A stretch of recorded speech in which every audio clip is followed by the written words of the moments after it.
Get some more reaction from Wedbush Senior Vice President of Equity Research, Matt Bryson. He has an outperform rating on the stock. Matt, the embedded line on these results seem to be the sticking point. And then how do you feel about the guidance? Yeah, so with embedded, they've told us that embedded's going to get a bit weaker. You heard from Intel that Altera, their FPGA segment, is going to get a lot weaker in the second half. And so I'm less concerned there. I think a lot is going to depend upon how they frame guidance. So the concern has been largely their CPU shipments into servers. And so it's, when you look at that 6.1 billion number, it's what is the makeup of that number? If servers grow, if they have positive things to say about where MI300 is, in terms of they certainly said in production shipments this quarter, but they have good things to say about it moving into 2024.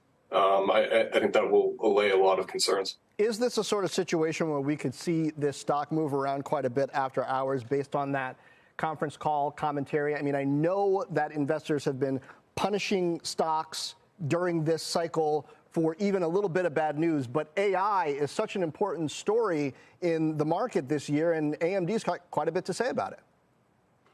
Yeah, no, I certainly, I think that, you know, depending upon what that Q4 makeup is, what they have to say about 2024, that's going to be largely deterministic in terms of where the stock ends up.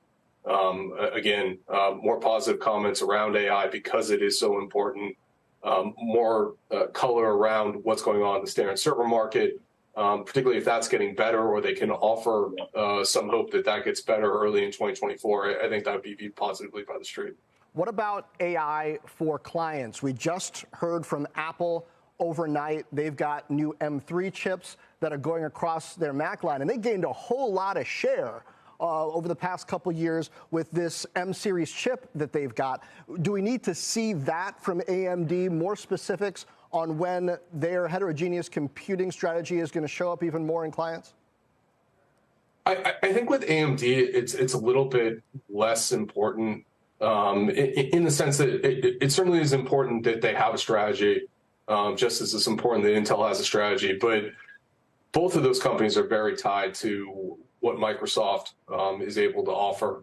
So how Copilot rolls out, I think at this point, the expectation is that it's second half of 2024, 2025, when you see that type of silicon gain traction. And I think for AMD, it's on the PC side, it's more important in terms of how they compete against Intel versus, say, where Apple is today. Because, again, Intel's got about 80% of the market. AMD only has 20% of the Microsoft market, but Apple's more like 10% of the total market. So it's, you know, it's still more important that they compete well against Intel.